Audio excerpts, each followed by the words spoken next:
Afternoon, Josh here from 2B Property. I'm having a fascinating conversation with an investor this afternoon, and we've discussed why everyone isn't doing buy-to-lets, refinance and buy another one. His name's Jacob, and we've had a fascinating conversation about why people aren't doing it. So we've come to the conclusion that people get into debt early on, they follow the education system, they go to college, university, save up.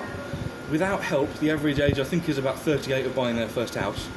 So the question is, why aren't people refinancing that and buying more buy-to-lets?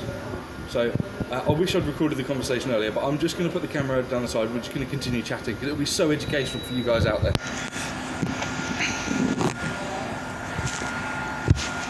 There we go. Okay.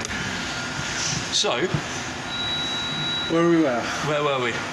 We are trying to establish why people are, on average, have only one buy-to-let property. Yes, okay. So statistically the other day, I saw that most landlords have one property. Yeah.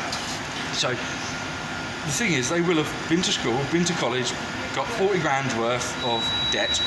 In 2016, the average household debt was about 15 grand. Yeah. The average wage was about 25. Yeah. The average house price is 200 grand. Yeah.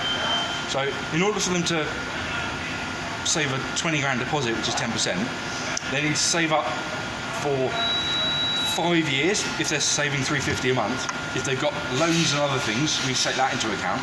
Yeah. So the average first time buying age is 38, which you match almost exactly, which is fantastic. Unfortunately, yeah, yes. okay. Well, obviously you're educated now, but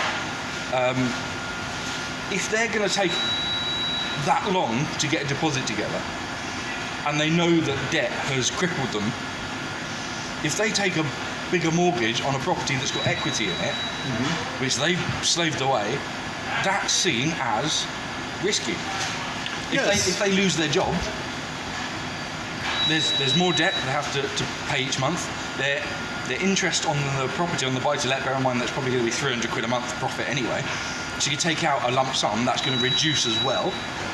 Yes, So but okay, the buy-to-let property brings a profit every month. Yeah. Sure. So in most cases, if not all, the profit covers the mortgage. Yeah. Yes. So really, it is self-funding. 300 quid. Yeah, but it's a self-funding investment. Yeah. Yeah. So when you finally have this first buy-to-let property, it's no-brainer that it's earning for itself. Okay. It's a no-brainer for you. Yeah. No. But you know, if you get, I don't know, £600-700 a month, and your mortgage payment is £300 a month, you have extra money anyway. Yeah. On average, you got about 300 quid. But we are speaking here about refinancing. Okay, so it is self-funding machine already, and now you have an option to get more money out of it. More debt. But why that? You know, you have got this property for a couple of years at least, if no more, depending on the fix. Sure. But you have it for, I don't know, 2-3 years, let's assume, and you know that it's paying for itself. Okay, and you have, for example, £300 extra. So even if the interest rates will go up and your mortgage payments will go up, it's unlikely that it will eat up all the profit. You will still be in green in terms of that. So why not take out a bit more money out and have money to buy another buy-to-let property, which will be also self-funding machine?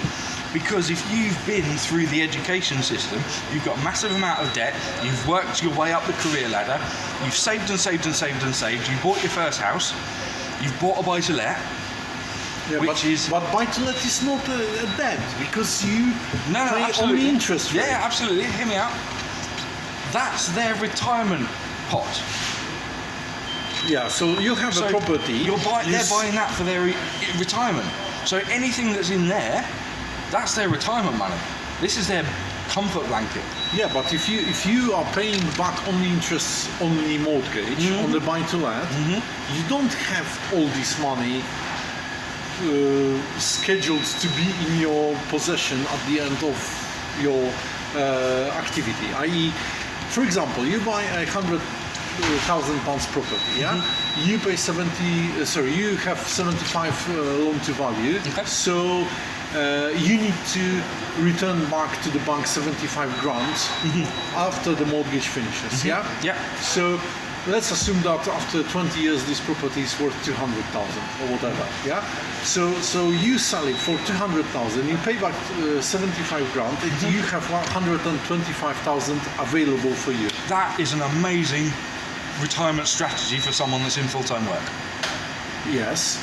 Okay. So why people are scared to increase 75 grand pot that you need to get back to the bank at the end of the mortgage to, I don't know, 100,000 for example, or even 150,000 if it is still paying back itself.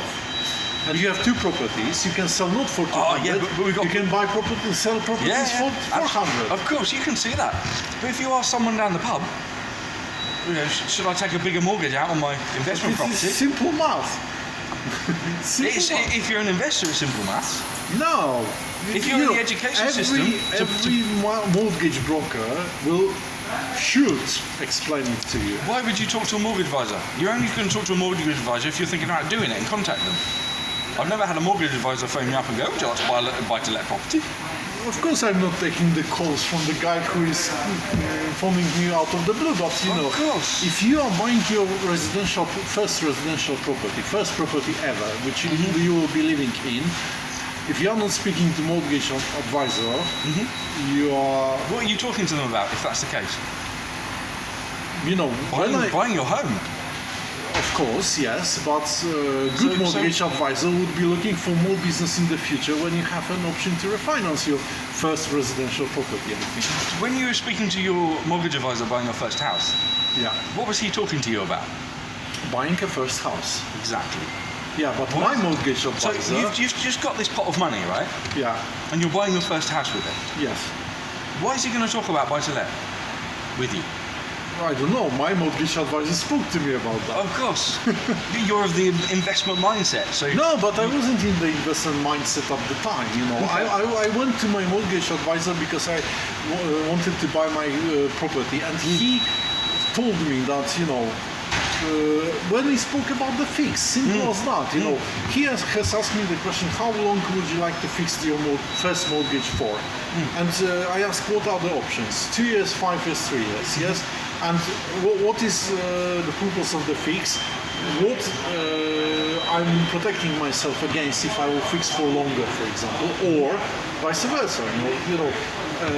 If I take 5 years fix, my money is safe because the interest rates increase will not affect me, but I cannot get the money out earlier without paying penalties, of course. Yeah.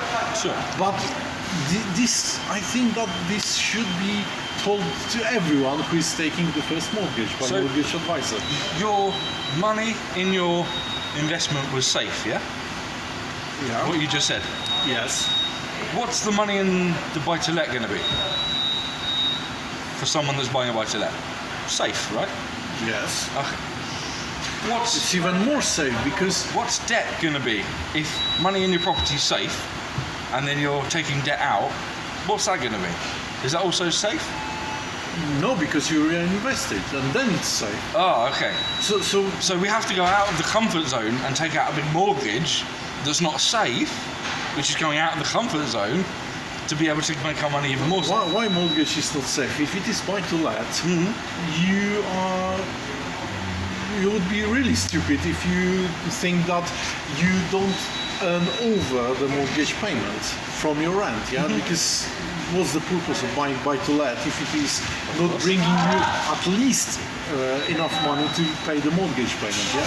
Possibly, but if you are someone in America, they top up. I'm sure it's America or one of the other countries. They pay every month into a buy-to-let property because the mortgage isn't covered by the rent. Okay. It's just a different strategy. It's a different mindset. Okay, but And the of people course that are- depends, what you are buying. You need to do your due diligence to buy a proper property, which is will bring you some extra Exactly, money, or at least cover the And what does the minimum. financial education system in this country teach you? To give you the mindset. Yes. go to school, go to university, get lots of debt, pay the debt off, save for a house, buy a buy-to-let, save it, sell it, retire. Yeah. That's the system.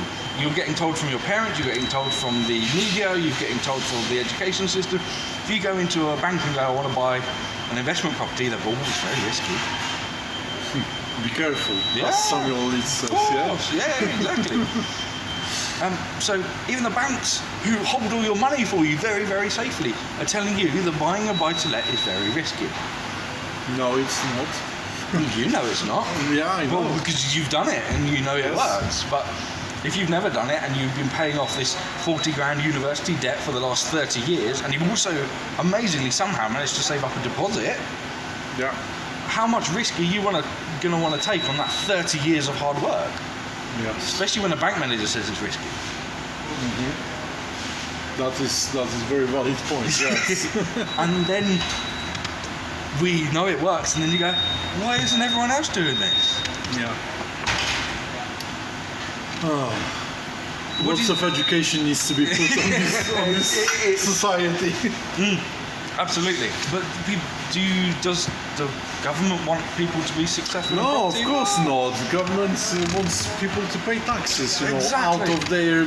That's why the employment agreement is the most lucrative for the government in terms of taxes. Yeah. Of course, you get taxed before you even get your money. It's perfect. Why would they want to change that? And then if you see the media and landlords are being taxed lots because of this new Section 24. Yeah. Supposing you're looking into it, and bear in mind that on your phone you've got adverts for cryptocurrency, Amazon business, property, whatever else, stocks and shares, gold, etc. And the bank manager tells you property investing is risky. Yeah. Just put it into the bank, to the savings Just put it account. okay. When can we get the best savings rate? Yeah. But it's just the education isn't there because. There's a purpose for that. Yeah, of course. And it's scary, and it's not necessarily easy, but it is simple. Yes. And selling products on Amazon is also simple. It doesn't necessarily mean it's easy. And you don't need even to stock it because Amazon will do everything for you. Yeah. That's going to be much easier than saving up for 30 years and buying a house. Yeah, definitely that. So it's full circle back round to Yes. yeah. It's just and that's why people aren't doing what you're doing. Yes. Okay. Less competition then. Yeah. So how many people are doing this? Not very many. If you go to the pub and go, I'm thinking about buying a house, the market's going to crash right now. Where people are losing their jobs. You're mental. Yeah. Yeah. I'm just thought that, but of course, I'm at the moment we'll be exchanging in a couple of weeks. Great, do it. And do you know what? If the market rockets, you'll be so happy you bought. Yeah. If the market plummets, it's let anyway, right? Yes, it is let anyway. And Then wait. The only time that the property value is affecting you is if you have to sell it or Yes. you want to sell it. no, but I'm buying, not selling right now. Of course, because you're a property hoarder, like me. Yes. Good. Was that useful? That was cool, wasn't it?